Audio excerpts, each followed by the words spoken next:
Bienvenue dans Balance ta vie, le podcast de deux psys pétillantes dans lequel on vous partage nos déséquilibres du moment, nos réflexions et nos actions. On le fait en toute légèreté et humilité pour vous inspirer, vous aider à trouver votre propre balance et kiffer être vous. Hello Lila! Salut Sarah! Bienvenue dans ce nouvel épisode de Balance ta vie.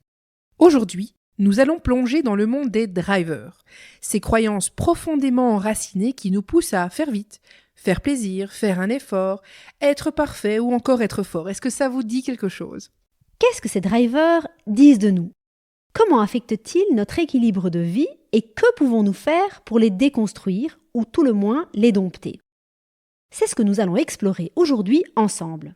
La théorie des drivers n'a pas de racines très éprouvées d'un point de vue scientifique, mais il s'agit d'une grille de lecture de soi parmi d'autres, qui peut donc nous aider à mieux nous comprendre, à mieux comprendre la façon dont on pense et dont on agit, et à mieux comprendre nos relations avec les autres.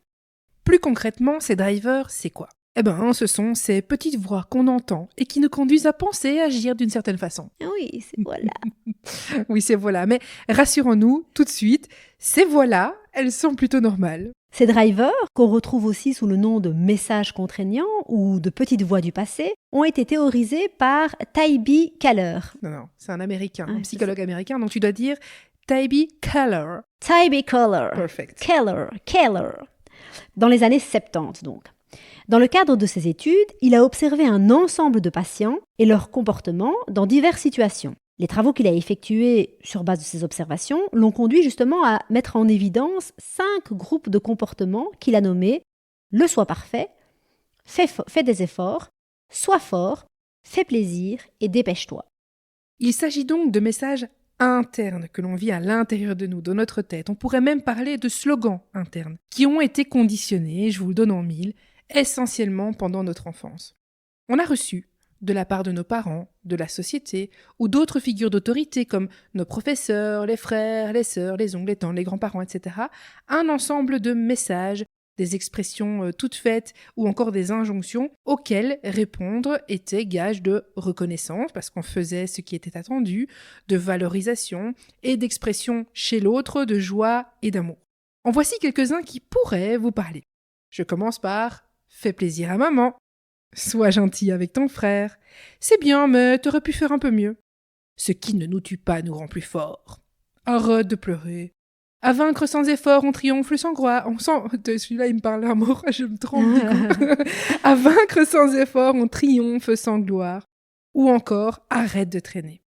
On les a tous et toutes entendus, et il est presque certain qu'on en dit quelques-uns à notre tour aujourd'hui. Logique. A priori, nous sommes tous guidés par ces 5 drivers.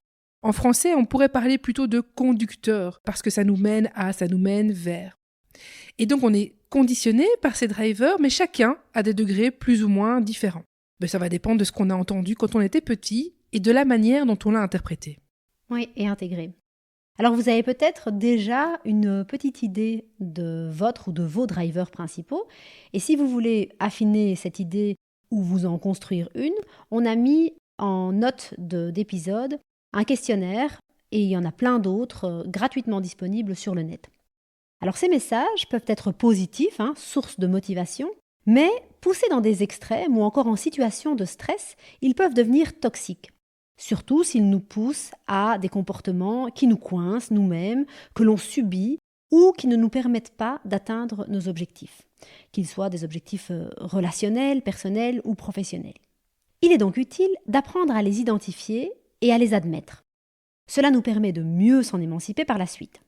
Parler des drivers implique toutefois d'explorer en profondeur nos croyances, souvent inconscientes, qui influencent en fait nos pensées, nos émotions et nos comportements au quotidien. Alors détaillons à présent ces 5 drivers. Le premier, fais vite. Ce driver nous pousse à agir rapidement et à accomplir les tâches le plus rapidement possible, souvent au détriment de la qualité ou de la réflexion. Les personnes qui sont influencées par ce driver peuvent se sentir stressées et précipitées dans leur vie quotidienne. Exemple de phrase qu'on entend, dépêche-toi, arrête de traîner. Ça pourrait être une personne qui se dépêche de finir un projet professionnel sans prendre le temps de vérifier les détails. Ou encore un parent qui se précipite pour préparer le dîner, se sentant ultra pressé par le temps, même si du coup ça génère beaucoup de stress chez lui. Et comme je ne me reconnais pas du tout dans ce driver, je vais me permettre d'ajouter un autre exemple. L'exemple de se retrouver 1 heure à l'avance dans sa voiture pour emmener les enfants à l'école, prêt à démarrer, convaincu même qu'on est, tu vois, tout juste à l'heure, et de se rendre compte que, ben voilà, il y a 7 heures à l'avance, quoi. Ça m'arriverait jamais Bah quelque oui. chose comme ça. Pas du tout. Ouais. Par contre, le prochain driver, peut-être qu'il te Me parlera parle davantage. un peu plus, donc le second driver, c'est le soi parfait. Ce driver nous pousse à rechercher la perfection dans tout ce qu'on fait. On a souvent peur de l'échec et on peut être très très critique envers soi mais aussi envers les autres. Exemple de phrase entendue, tu peux mieux faire. Fais les choses à fond ou ne les fais pas. Ça pourrait être un étudiant qui passe des heures à réviser pour un examen, craignant de ne pas obtenir la meilleure note possible, ou encore un parent qui essaye constamment d'atteindre des standards de parentalité irréalistes, et ça ne me parle pas du tout, en se sentant coupable s'il ne répond pas à toutes les attentes. Troisième driver qu'on peut observer, c'est le soi fort. Ce driver nous conduit à cacher nos émotions et à paraître fort et imperturbable en toutes circonstances. On peut avoir du mal à exprimer ses vulnérabilités ou à demander de l'aide. Exemple de phrases qui ont pu activer le soi fort: ce qui ne te tue pas te rend plus fort, ou typiquement quand on veut, on peut. Les soi forts vont par exemple refuser de pleurer ou de montrer leur tristesse après la perte d'un être cher, craignant d'être perçues comme une personne faible.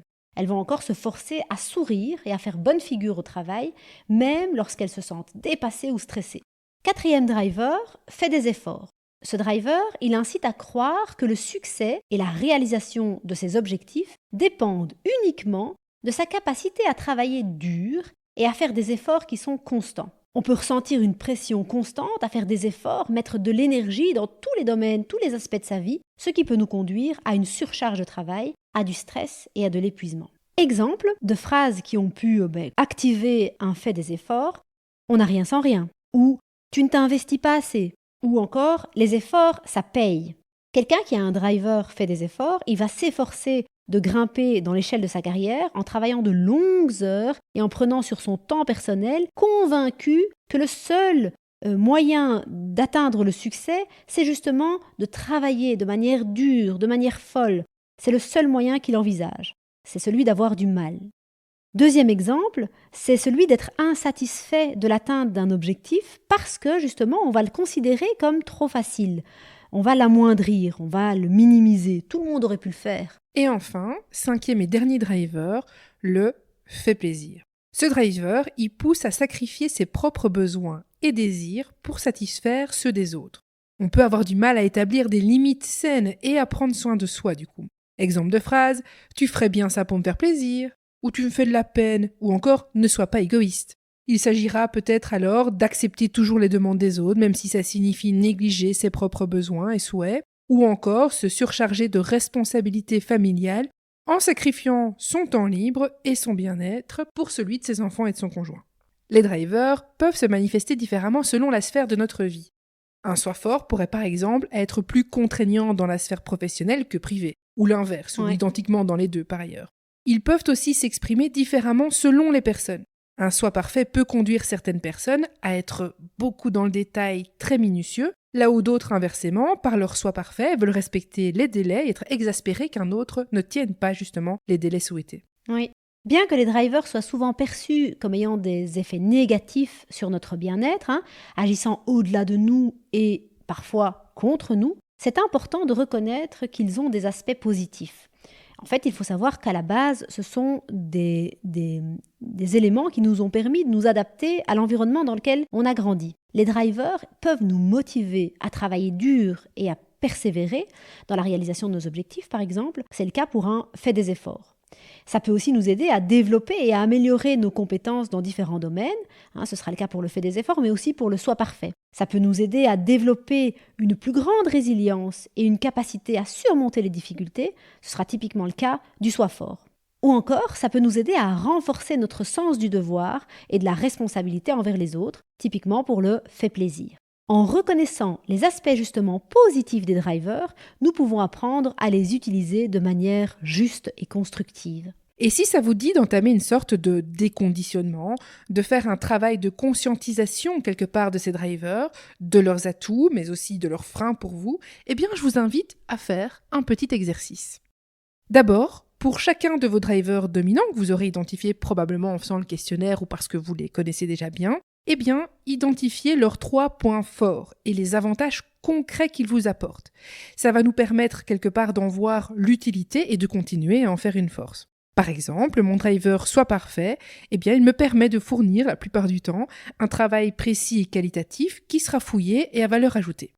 Ensuite, même chose, mais avec 3 points faibles et donc les conséquences négatives de ce driver. Toujours, par exemple, mon soit parfait, qui pourrait me conduire à procrastiner, car tant que je ne sais pas clairement où je vais et comment je le fais, eh bien, je n'avance pas, parce que naviguer à l'aveugle, ça ne va pas de pair avec un travail qui est parfait. Et une fois qu'on a identifié ces points faibles, eh bien on questionne notre envie de changer ce comportement parce qu'on a ces conséquences négatives. Si je n'ai pas envie de changer, c'est ok, il n'y a pas de souci. C'est que la situation me convient tout de même mieux comme ça et ou qu'on n'est pas en possibilité de mettre en place un changement pour le moment. Si la réponse est oui, qu'est-ce qu'on pourrait faire ? Alors pour changer un comportement, eh bien, la première étape est d'en avoir envie. Je veux dire d'en avoir vraiment envie, c'est-à-dire d'en être motivé. Parce que ce changement, eh bien, il faut avoir conscience qu'il va prendre du temps et qu'il va demander des efforts. Comme par exemple, quand il faut manger un brocoli alors qu'on a faim. Eh ben, tu vois, ça c'est beaucoup plus réaliste que de le manger quand on n'a pas faim du tout. Sauf si c'est son légume préféré, comme ça, c'est le cas pour moi. Ouais, bon, ça c'est improbable, non, c'est pas improbable. Ok, je me tais. Changer, c'est contrarier son cerveau, ses habitudes, c'est sortir d'un chemin tout tracé qui, qu'on l'aime plus ou moins, a l'avantage d'être facile à suivre, parce qu'il nous est tout indiqué, avec des panneaux, des flèches, une route toute droite, c'est facile pour nous. Alors la seconde étape que je conseillerais, c'est celle de travailler sa vigilance, de l'exercer sur nos pensées et sur nos actions. Alors concrètement, observez comment s'exerce mon fait vite. À quel moment? Comment ça se manifeste? Par quel type de pensée, de comportement? Quel impact ça a sur moi, sur mes objectifs, sur mes relations? L'impact est-il positif? Est-il négatif? Pour moi, par exemple, le fait vite est particulièrement problématique lorsqu'il prend trop de place, lorsqu'il s'exprime dans des situations dans lesquelles il ne devrait pas s'exprimer. Je me sens dans l'obligation d'aller vite, dans une sorte d'urgence, là où il n'y en a pas, ce qui me met en hypervigilance et qui aura tendance à se répercuter et à être une source de stress pour mon entourage. Alors pour garder la métaphore du chemin, l'idée c'est de s'observer sur son chemin classique. Je regarde les panneaux, les plus évidents pour moi, les moins évidents. J'observe comment je les vis. Ouais, trop cool, j'adore aller par là, c'est chouette pour moi. Ou au contraire, cette voie-là m'effraie plutôt et j'ai pas envie de m'y avancer.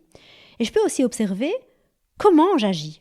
Et ensuite, c'est le moment où on commence à pouvoir faire un pas de côté. On s'observe sur le chemin et on fait une pause. Et c'est parce qu'on a exercé sa vigilance et mis en lumière nos pensées et comportements habituels qu'on va pouvoir arriver à faire ce pas de côté, parce qu'on a commencé à conscientiser. Et à ce moment-là, on peut tenter d'installer une nouvelle pensée ou une pensée différente, un comportement modifié parce qu'il nous convienne mieux, et par la suite, observer le résultat.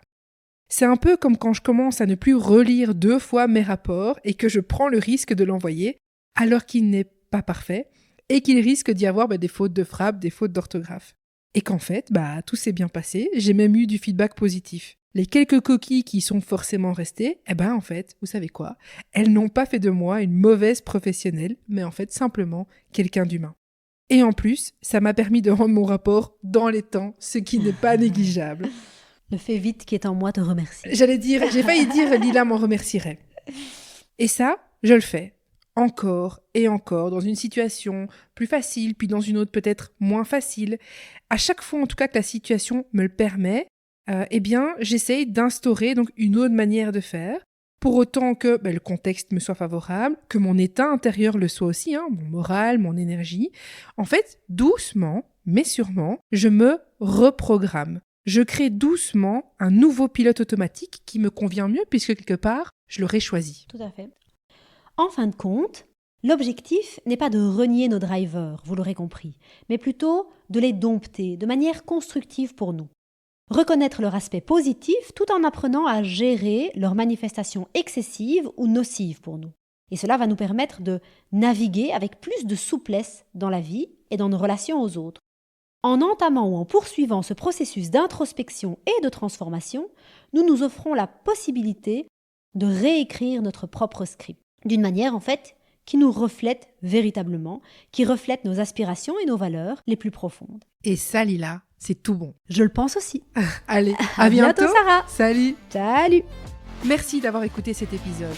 On a à cœur qu'il vous ait inspiré. Si c'est le cas, pensez à le partager autour de vous, à déposer vos étoiles et à vous abonner pour ne rien manquer. On se retrouve la semaine prochaine avec un nouvel épisode et d'ici là, sur Instagram et YouTube. À bientôt!